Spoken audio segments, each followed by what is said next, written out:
All right, welcome everybody. I'd like to start by thanking the Samuelson Foundation and the School of Social Sciences, Humanities, and Arts for their generous funding of this program. It allows us to bring in people from all over the place, like Virginia Tech, where Ben Jantzen is coming from. So I've got to tell you the background story of how this happened. It's kind of interesting. So I was at the Pacific APA, I think this was last spring, which is the major professional organization in philosophy. And between talks, you know, I was in the cafe in the lobby of whatever it was, the Sheraton or something, the Westin St. Francis in San Francisco. And there was these tiny little tables where you can get coffee. And I'm having coffee with some very senior figures in philosophy. And Ben is at the next table next to me on his computer trying to work. And so these very high-level figures are there, and of course they've been around, so they know a lot of people. So other people are coming who know them, and it's kind of snowballed, right? So pretty soon there's this like crowd of these philosophers that have overtaken Ben's personal space in his table there, and I'm feeling very bad about this. And you know, I mean, I think they were too, a little bit, maybe me more. And so anyway, eventually people went off to their talks and the crowd dispersed, and I went and said, hey, you know, sorry about invading your personal space there. And then we got to talking, and it turned out that he was doing work related to automated scientific discovery, which is of course one of the sub-threads of the MTS theme this semester. And so from that, we started talking, and he is here today. So I'm delighted to introduce Ben. Let me give you the quick background. He's a very interdisciplinary guy, very much in the mold of UC Merced, I think. He's got undergraduate degrees in biology and physics from Penn State, a master's degree in physics from Cornell, a master's in philosophy from Carnegie Mellon, and a PhD in logic, computation, and methodology, also from Carnegie Mellon. And today he's going to talk to us about discovering dynamical kinds. Please join me in welcoming Benjamin Jantzen. Welcome. Thank you. Thank you so much, Jeff, for inviting me, and thank you all for attending. I'm very excited to be here and share research with all of you. A quick note, I'm really bad at standing behind a podium, so if I stray far, you can all collectively wave me back into the center. I need a visual cue. What I want to talk to you about today is a collection of algorithms for finding what I call dynamical kinds. So roughly collections of systems, of things that share a common sort of governing dynamics. And I want to say, of course, a little bit about why you should care. So let me start. I'm going to start with a little quiz, and then I'll fill you in some theoretical background. I'll tell you a little bit about my algorithms. I'll show you that they actually do what they're supposed to do, and I'll tell you how we can extend it to the kinds of things that many of you care about, which are oftentimes probabilistic in their causal connections. So here's the quiz. Suppose what you're looking at here are plots of, well, I wrote displacement on there, but it could perhaps be voltage as a function of time. In fact, there's a circuit sitting on my desk back at Virginia Tech that will give you curves like these. What do these three things have in common? So if I handed you three different circuits and you took a trace of voltage versus time, and this is what you got, what do you suppose unites these things? It's not purely rhetorical. If you know, just bounded between 1 and -1. Oh yeah, it's true. They are. Yeah, if that were their only commonality, may not be terribly interesting. The fact is, these are all instances of damped harmonic oscillation. So my circuit sitting on my desk is really one circuit, but it's got a variable resistor in there, so I can change the damping coefficient, and I get three radically different looking behaviors. Despite the difference in these trajectories, there's something salient that connects them, namely the relationships that are captured by that differential equation over there. Now, normally, noting this commonality is an afterthought. So I say dynamical kind is usually either a secondary consideration or, at best, a modeling assumption. Typically, we'll gather data from a single system. Perhaps, depending on which game you're in, you'll choose an explicit model to parameterize the system. And then we'll fit maybe values of the parameters, or if we're doing some other sort of system identification, a generalized function to those particular trajectories, or to a transfer function, so input-output function. And only after the fact, right, once you've got this concrete specific model, do we normally stop to say, oh yeah, this one and this one, they kind of go together because in fact I recognize them as solutions of the same differential equation. But imagine we didn't have to do that after the fact. I want to suggest that it would be very helpful to know in advance if two or more systems of causally connected variables are of the same dynamical kind. It shouldn't say have there. I had a different phrase there originally. Whether they're of the same dynamical kind. Why would this be helpful? Well, for one, you could tell if a particular system exhibits different dynamical regimes. So think about, for instance, fluid flow. At low and high Reynolds number, fluids behave very differently. It's almost like a different causal system. It'd be nice to know if, for instance, maybe some high-level features of brain signaling change in character before sort of in normal interictal periods or preictal before a seizure. Interestingly, it would give us a way to validate complex computer models.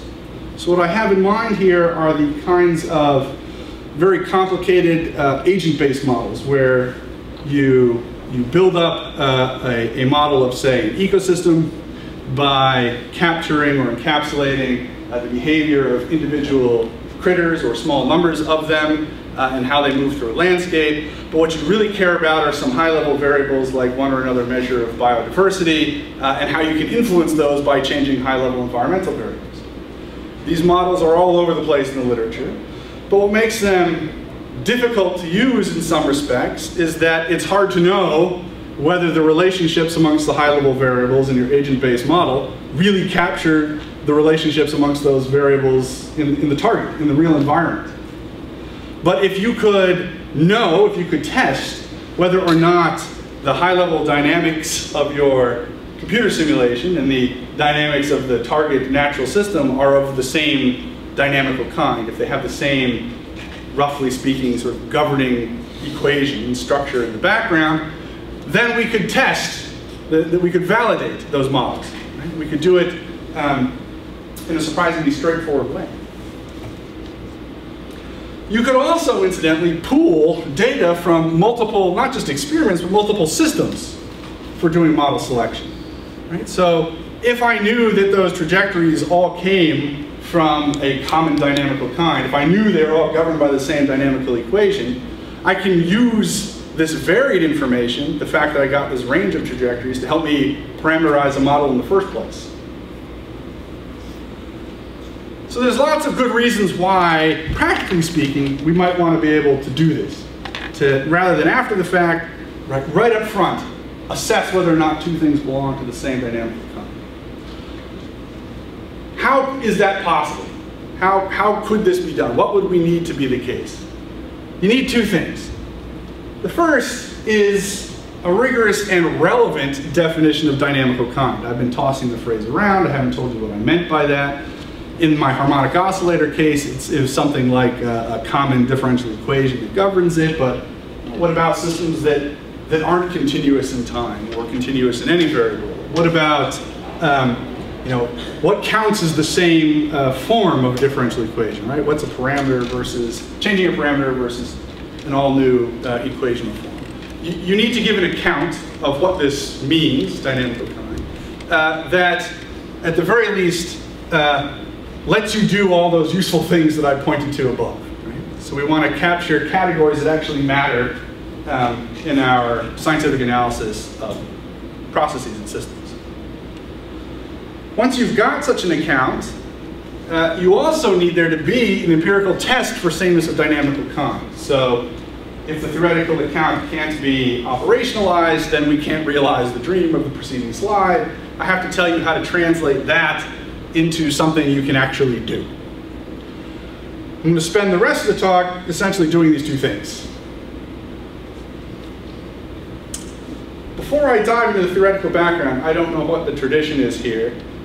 I would prefer, if you have a question of clarification, that you ask me as we go along. Is that okay? Yeah. Yeah, so please do interrupt me and ask what I'm talking about if it's not clear. Okay. This is scary looking. I'm going to give you some concrete examples in a moment, but let me walk you through what this says, and then we'll spend some time unpacking it. Right? So, dynamical symmetry. This is the notion out of which I'm going to build this concept of a dynamical kind that I claim has all the features that we want it to have to do the things that I mentioned at the outset. Suppose you got some collection of variables. So in my first example, I had voltage and time.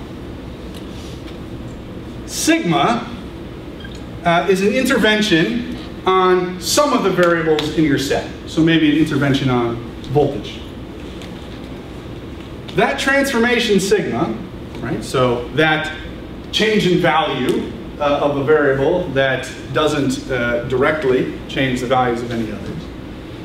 That transformation sigma is a dynamical symmetry with respect to some particular index variable. Time's the only one I got left in the example that I'm using here. If and only if sigma has the following property. For all initial and final states, it doesn't matter whether you apply the transformation to that variable or set of variables x, and then move your index variable, or if you first move your index variable and then apply the transformation sigma. So it's about commutation of interventions. Let me give you a concrete example. So this is supposed to be a pressure vessel, not an Easter egg. And we got a little pump down here, so we can change the background pressure, as it were. And this blue here is supposed to be, let's say, water. 1 and 2, those represent pressure gauges. And we can adjust H by sliding 2 down. So we've got a handful of variables. We've got the pressure at 1, we've got the pressure at 2, and we've got the separation between them. So let's consider H, that separation between them, to be what I was calling an index variable. And now we want to think about interventions on pressure that commute with changes of H. So I got columns here to label our values. Imagine we start off with H being 0, and so the separation between them is nil, and the pressure gauges are reading the same pressure, call it P, whatever it is. Then we turn on our pump, and so we jack up the background pressure to P plus C. And then we slide one sensor down, so we increase the distance between them to be H sub F, which gives us this final state. So they're separated by H sub F. The pressure at P1 is still P plus C, but the pressure at P2 is now P plus C plus the pressure head from the column below. Okay, well in that case, we applied our intervention first and then we moved our index variable. Consider it the other way around. So we start in the same place, except this time we move H first. And then we turn on the pump to jack up the pressure. And we see we end up in the same final state. Interventions that change the background pressure by an additive constant are symmetry transformations, or dynamical symmetries. with respect to the index variable h. Had I multiplied instead of added, so if I had scaled the pressures, this would fail to be a dynamical symmetry. You would end up in different final states depending on which order you chose to do the operations. Let me take that same definition and restrict it a little bit. So instead of thinking about arbitrary index variables, let's think specifically about time. So dynamical symmetries with respect to time. It's the same idea. I've got some set of variables, v, that are distinct from time. Sigma is an intervention on some subset of those variables. That transformation is a dynamical symmetry with respect to time, if and only if for all temporal intervals, the final state of the system is the same, whether we apply sigma and then evolve the system, or evolve it and then apply the transformation. This version, this specific version of the definition, is or may be familiar to you from physics. This is a common one to think about. So an easy example is from Newtonian mechanics. So imagine a pitcher just after he lets go of the ball, assuming that he releases the ball in exactly the same way. It makes no difference whether we rigidly translate the ball and evolve the system, or evolve the system through time and then rigidly translate the ball. You end up in the same final state. In Newtonian mechanics, the same is true for rigid rotations, for example. To give you another concrete example, think about something even simpler. Bacterial growth in a flask. So given sufficiently rich nutrient broth and sufficiently low concentrations of bacteria, their growth is exponential. So imagine that we start off with, these are arbitrary units, pick whatever you like, even one bacterium, and we allow it to evolve through time. That's fairly implausible, but run with it. We end up with this many bacteria after 2 hours, say. And it doesn't matter whether we double the initial population and evolve through the same amount of time, or evolve through time and then double the population. We end up in the same final state either way. So those two operations, scaling the population or evolving through time, they commute with one another. So this is an instance of a dynamical symmetry with respect to time. For the remainder of the talk, I'm going to focus on systems that have a temporal dynamics that change through time. The reason for that is largely because the algorithms I want to show you assume that's the case. And also because many, many systems of interest are in fact like this. We care about stuff that unfolds through time.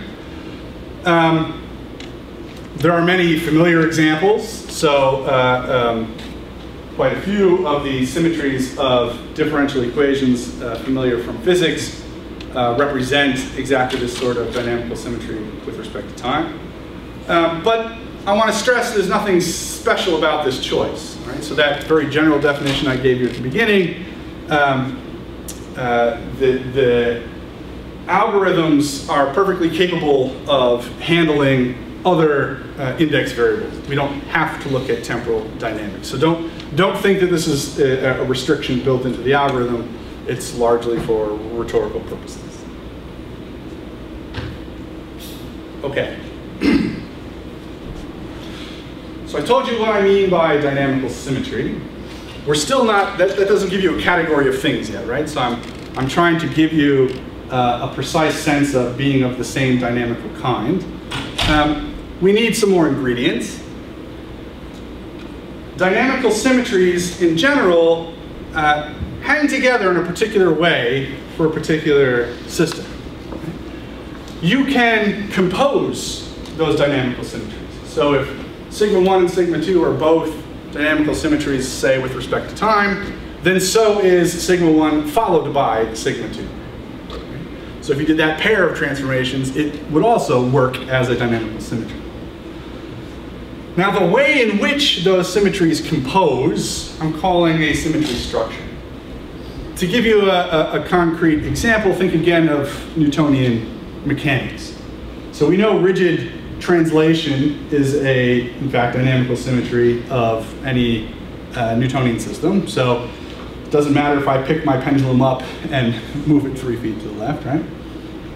Those transformations compose, so any two rigid translations is also a dynamical symmetry, and they have a structure, right? So, a move of 1 meter to the left and a move of another meter to the left is the same as a move of 2 meters to the left.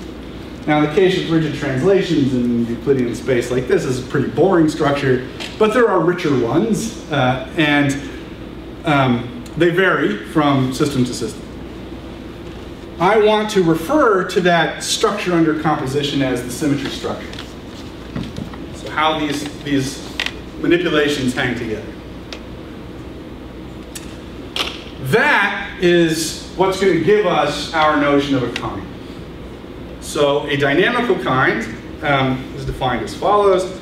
Two systems are of the same dynamical kind. They have what you might call the same dynamical form, if and only if they have the same symmetry structure. So the same collection of dynamical symmetries, these interventions on the particular variables describing the system, and the same structure regarding how those symmetries hang together.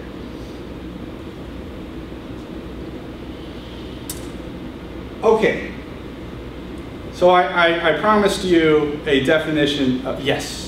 So what's an intervention? Like, is a translation an intervention? Or? Yeah, so it is a manipulation of a variable to another value that changes only that variable directly, I guess is the rough way to put it. Meaning, can I intervene on time? Yeah, so if Jim Woodward or some of the other causal interventionists were here, they'd have a heart attack to hear me say it, but I treat time more or less the same way. So, in fact, I generally have no choice but to intervene on time. It just keeps going, right? Unfortunately, that's pretty much all you've got with respect to time. And so, for example, I can't undo it. I can't move us backwards. And so insofar as we're talking about temporal dynamics, there is something special about that case, namely that I have a forced alteration of one of my variables that I presume doesn't also amount to a reaching in and changing of the values of other variables, except by the causal relations between time and those variables. So those symmetries, I mean, symmetries are of like translation symmetry. There's like translation symmetry in the dynamics, Newtonian dynamics. But is that an intervention? Like translating the system, was that an intervention, or is it among like the non-symmetric parts of the system that you are intervening, or is it either? So yes, so let me back up a little bit. Forget about what counts as a symmetry transformation, symmetry structures. You give me some set of variables, forget about time for the moment too. Think about the pressure case, for instance. You give me some set of variables that they have some causal structure, that is to say, some one of them is connected to one or more of the others in such a way that were you to change the value of the one, you'd change the values of the others. And an intervention is sort of a reaching in and a changing of the value of one of those variables in a way that doesn't change any others except through the one you've altered, right? So if the one you alter has other effects in your variable set, those may change, but only because of the alteration you made to the first. So it's a precise tweaking of the value of one of the guys in this causal structure. Yes, sir? So for the picture, would it be like kicking the picture? Yeah, so that one, it's, so that one, I always hesitate when I put that one up. It's a familiar one, but in practice it's hard to imagine actually doing it. I think the way to think about it in that case is a little bit more complicated than the picture suggested. What I can do is I can intervene on. So imagine instead of a pitcher, we have something like at a batting cage, right? So you've got the machine, and I can intervene on the position of the launcher at some particular time relative to the expulsion of the ball, right?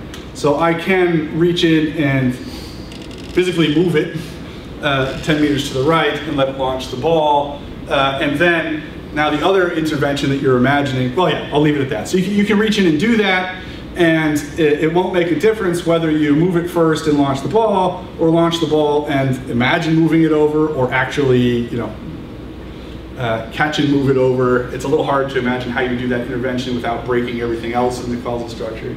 But yes, does that make it more clear? So that my pressure example is there because it's more plausibly realizable. I can build you that in the lab, and it's straightforward what I mean by manipulating each of the variables. I give the picture example because usually there's someone who's studied some of the sort of basic symmetries in Newtonian mechanics, and I take that to be an accessible and intuitive one. But when you start to poke at it, it's actually hard to see how you would manipulate some of these variables. Yeah. Now, I want to stress that when I talk about how you would, I don't mean that the notion of intervention is tied to what you can practically accomplish. It may be that I will never be able to shift the location of Alpha Centauri, but as long as that is a physically possible thing to do, it's an intervention you can consider. Yes? I'm still a little unclear what then a non-intervention would be. If you had, for example, a piston compressing a gas erratically, if you just push the piston in, you're just changing the volume, and the other factors like pressure and temperature change in accordance to that, that would be an intervention. But what would be a non-intervention? So a non-intervention would be, I push the piston down. Now, if we're talking about an intervention just on volume, a non-intervention would be I push the piston down and I heat the gas at the same time. Yeah? Now, if I were keeping track of temperature as well, I can talk about composite interventions, about changing multiple variables at once. But if I said that this action was an intervention on volume, then I better not have in that action simultaneously changed one of the other variables. So they call it the fat finger, right? I have to be able to reach in and pin the value of one guy without simultaneously, through whatever mechanism I'm doing that, influencing the others. In other words, any other changes have to flow from the causal connections amongst the variables in the system. Other questions? Is it good? No? All right. Where were we? Oh, yeah. So I promised you a definition that was both precise and relevant. Hopefully we've taken care of the precise part. Let's talk about relevance very briefly. I claim, though I lack the time to defend this very vigorously here, that many major theoretical kinds in science are just dynamical kinds. So Newtonian systems for one, chemical reactions of various orders, so the fundamental theoretical categories of chemical kinetics. Well, our friend the damped harmonic oscillator. Well, more specifically, damped harmonic oscillation on a spring is a kind, or damped harmonic oscillation of a voltage in a circuit is a dynamical kind, etc. I promise you there are more. Even if this weren't true, even if I failed to align with sort of standardly selected categories, it is the case that systems of the same dynamical kind necessarily share some causal structure. So the kind of thing, the sort of thing that we're getting at in the first place when we're trying to frame regularities or laws. We want to know how to predict and to control. And it turns out that a system possesses a non-trivial symmetry structure if and only if at least one of its variables is a direct cause of another. And in fact, you actually get more out of it than that. Some additional features of the causal structure are dictated by the symmetry structure.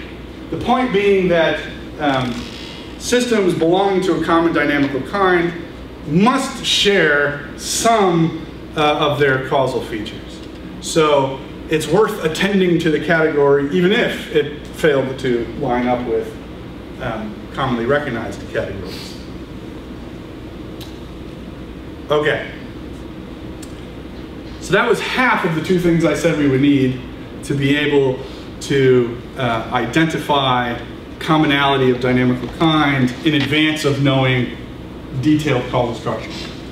The other thing I said was an empirical test, a way to actually operationalize this, to assess. And that's what I want to describe for you now.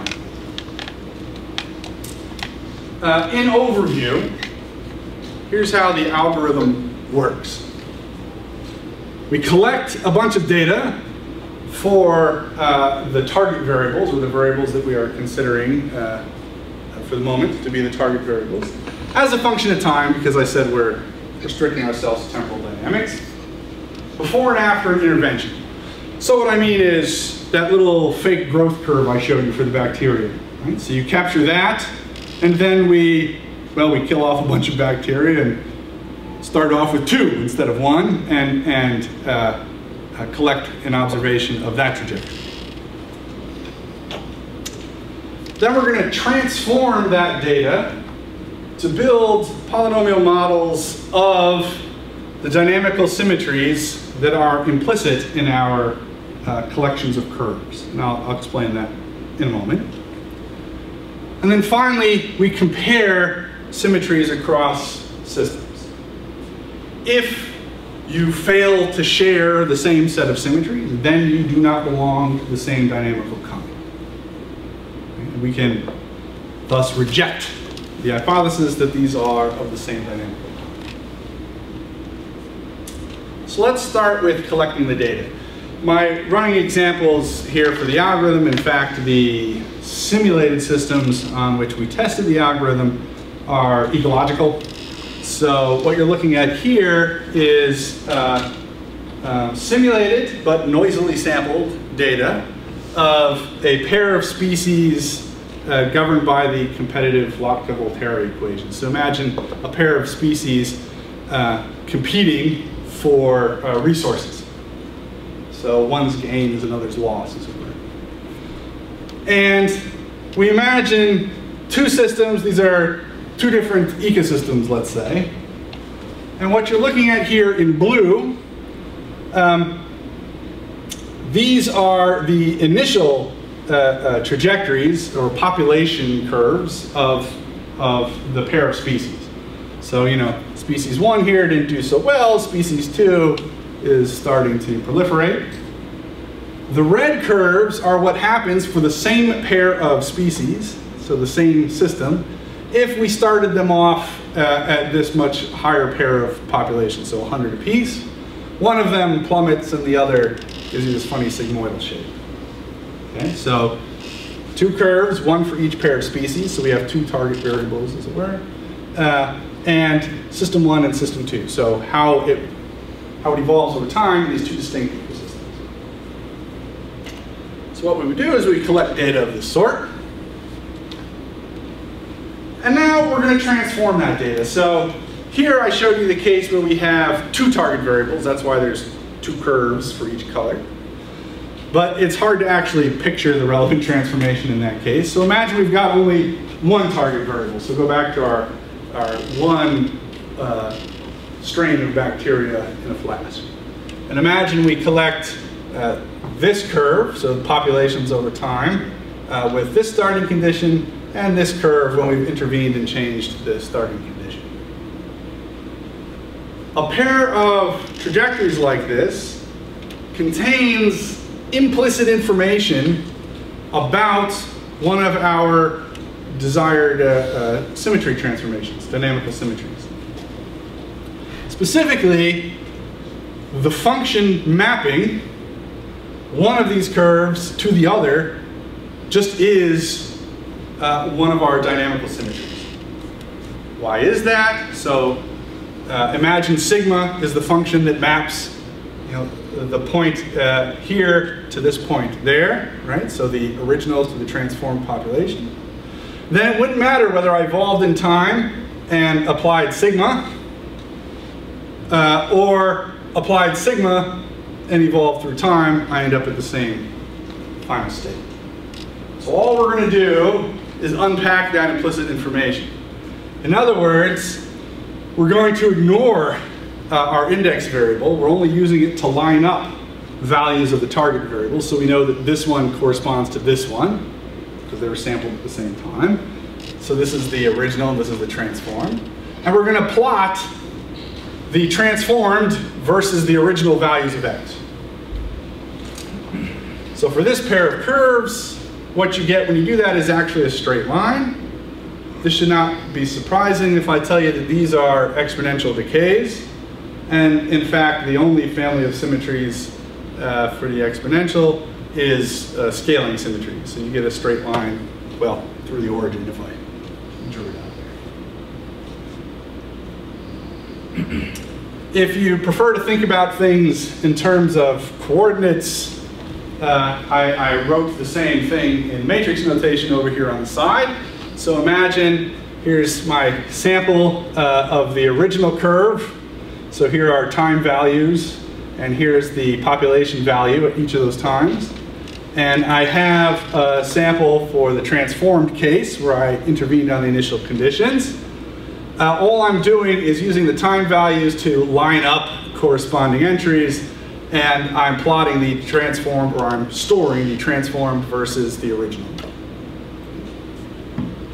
Now the other reason I give it to you in the matrix notation is because it's really hard to draw you a picture when we do this for more than one target variable, but it can be done.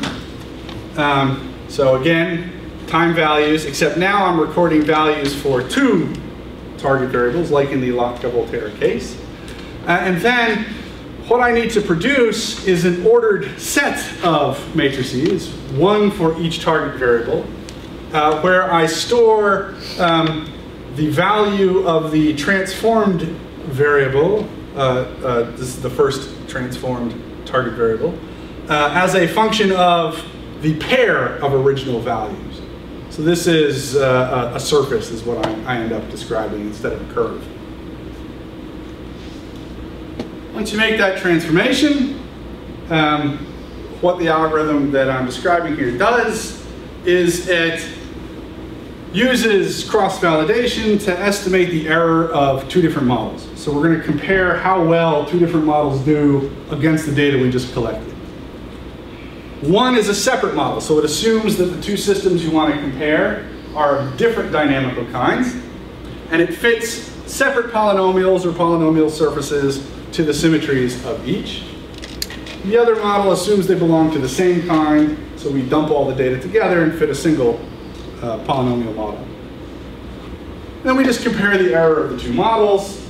There's an interesting caveat there if anybody cares. That's why this says much greater than. If the error of the joint model is significantly greater than the error of the separate model, we conclude they are in fact of different types. In other words, if you can't consistently describe them as sharing that particular symmetry, then they don't belong in the same dynamical kind. Right? Otherwise, we conclude that they do belong to the same dynamical kind. Questions? Okay. Sorry, I'm trying to watch the time there. Let me show you this actually works. A fancier model of growth rather than a pure exponential is the logistic equation. So this is just the first derivative of x with respect to time, so the population. we looked at systems that are really governed by this sort of equation versus systems that are governed by a generalized logistic where you've got some exponent out there on that term. We chose these because we know what the dynamical symmetries are, so we know what the right answer is. And, well, actually here it is explicitly, so this is the collection of symmetries for this guy. And you can do a similar thing for the one on the right there, but it's hideous. We also considered that two-species Lotka-Volterra system that I showed you on a previous slide. So you've got two species competing for resources in an environment. It's described by this system of differential equations.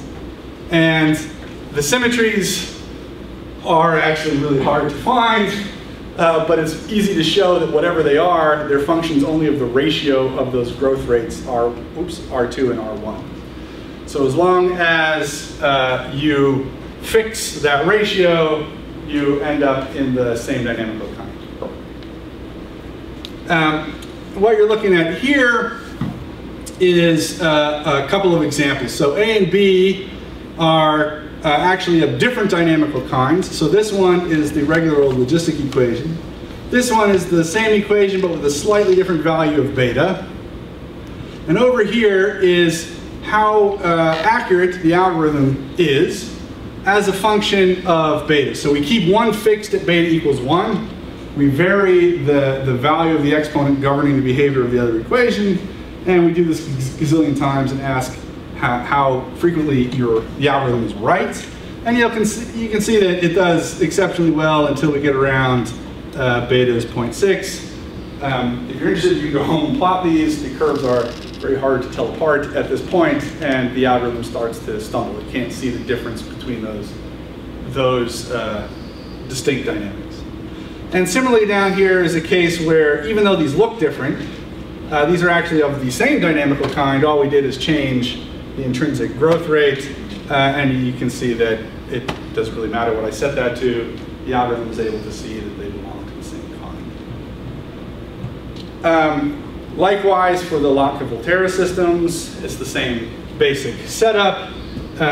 Here, one of the systems is fixed at a ratio of 1. And we vary the ratio in the other systems, and we see how well we do. If you're very, very close to the same ratio, we can't distinguish those dynamics. This is for a fairly significant amount of noise, actually. And down here is the case where we're looking at accuracy for systems that really are of the same dynamical kind. This, I think, is interesting. It's really a consequence of the cross-validation. The algorithm, so what I'm showing you is accuracy as a function of noise in this first case. So we consider a single comparison case. And in this, as I recall, these are of different kinds. But we make them very similar governing equations. And we just start ramping up the noise and see at what point you fall apart. You know, when there's so much sampling noise, you can't tell the difference. And the answer is somewhere around a standard deviation of 15, which is 15% of the overall dynamic range of the system, which is pretty appreciable. And what you're looking at here, so this is for the logistic equation. This is the same thing done for the Lotka-Volterra, the case of 2 target variables. And on the right-hand side, this column, B and D, that's showing you what happens to the accuracy as we increase the skew. So we violate normality of the distribution to varying degrees using a skew normal. And you can see that it's more or less insensitive to how far you deviate. Well, that's an interesting point there, but that'll go for now. Okay, let me pause. Yes? How come with no noise you can't? This one? Yeah. Can I answer that at the end? And you get like 1,000 points for noticing that. Bravo. About half the time I show somebody this, they missed that. So we'll come back to it. I have a slide just for you. The point was All right, we took that definition of a dynamical kind. I showed you one way, at least in the case of dynamics through time, to cash that out as a test. So I showed you an algorithm that does a pretty good job of doing this, even in the presence of significant sampling noise and violations of normality in that sampling error. This isn't the end of the story. In fact, there are really 4 possibilities that one would like to consider for generality. In terms of the variables we might consider, you can think about discretely valued variables. So, you know, these end up being things like treatment values if we're doing perhaps medical studies or economic studies. You know, variables that we give nominal values to. And in that case, they can be either, the causal relations between them could be either deterministic or stochastic in the more general case. So when Frederick Eberhardt was here talking about causal modeling, most of the time, most of the examples they give, not that they're restricted to this, involve discrete variables with stochastic causal relations between them. I've been talking about continuously valued variables, like, well, population is a little bit dubious as a continuous variable, but voltage, for instance. And here again, they could be deterministic or stochastic in causal connection. So the cases I've been considering were actually deterministic. I assumed in my simulated systems that in the background there was a deterministic dynamics, but my sampling was noisy. And in that case, the algorithm I showed you does just fine. But you might be interested in stochastic continuous relations. So this over here is that logistic model that I showed you a few slides back, so the population of a single species over time, except that it is rendered now as a stochastic differential equation. So in each differential time step, there is a random, effectively noise term tacked on. And so if you run the process over and over again, you don't get the same trajectory. So these little colored wiggly lines here are different trajectories for different runs. In that case, in fact, the algorithm I showed you is almost right. We can still manage this, but the trick is to look not at transformations between our raw trajectories, but transformations between mean trajectories. So what you need to end up doing is building up from a single initial condition multiple sample trajectories, and I'm happy to explain why this should work if anybody's interested. The point is that we want to cover all these bases, and at least this case is a straightforward way to generalize the algorithm that I gave you. In the discrete case, that's not exactly true. Something else needs to be done, but it's not something I'm able to show for you today. I think actually, so I'm talking about how you can do this, but you may have been worried that the original definition that I gave you made no room for this kind of stochastic relation. I wanted to step back and give you the actual more general definition, so this really should have been the root of the derived definition tree. The idea is that it's not the final state that's the same, rather it's the expectation, it's the final distribution, sorry. It's the final distributions that are the same regardless of which way you go, and your interventions should be understood as interventions on the expected value of a variable.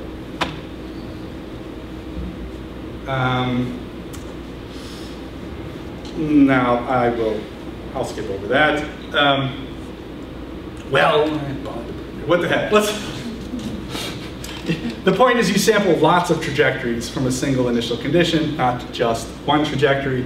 You then average the sample values of your target variables, and then you can carry on as before. So we can pull an explicit symmetry transformation out of the expected value curves and then compare those with joint versus separate models just as we did before. Note, for those of you who care, this actually assumes a stationary distribution for your set of target variables. That is it's not always satisfied. In cases where it's not, I'm not sure what we can do. Okay, let me wrap up. Principal take-home message I want you to leave with is that it is in fact possible to directly assess sameness of dynamical kind. So those judgments the algorithm was making, granted they're simulated systems, but those simulated noisy systems, the judgments it was making about sameness or difference of kind were made without any prior knowledge or explicit model of the detailed dynamics of the particular system. I didn't solve the dynamics first. I directly assessed whether or not they belong to the same kind. Right? So this can be done with no prior knowledge or assumptions about the underlying dynamics. The method relies on comparing information about dynamical symmetries that's implicit in sets of trajectories. It matters that we kick the world, that you get more than one initial condition, but given that you do, everything that you want is implicit in those sets of trajectories. The algorithm I showed you is accurate, robust under noise and variation of the underlying error distribution. At least in the continuous case, it can be extended to stochastic causation. It can be extended in the discrete case too, but it does not look like the same algorithm. Sort of stepping back a little bit to gain some perspective, the algorithm that I've shown you is really, the motivation for building it is that it's a key component of fully automated scientific discovery. Most of the ways you could group systems are useless for finding law-like regularities. Dynamical kinds, on the other hand, are almost guaranteed to be rich in such regularities. Roughly because they're guaranteed to share some common causal structure. Members of the kind are guaranteed to share some common causal structure. Comparing sameness of dynamical kind is critical for automatically choosing a domain for scientific investigation. Right? So rather than simply help you fit curves, if you want the machine to tell you which phenomena it should pay attention to seek out new kinds of regularities, assessing the sameness of kind is an essential step. The Eugene project, that's actually, Eugene is the sort of catch-all term for the family of algorithms, including the ones that I showed you today, is aimed at automating this and other components of scientific inference that have so far resisted algorithmic solution. I want to point out that this work was supported by the NSF and that a variety of graduate and undergraduates have helped out one way or another over the last couple of years. Thank you for your attention.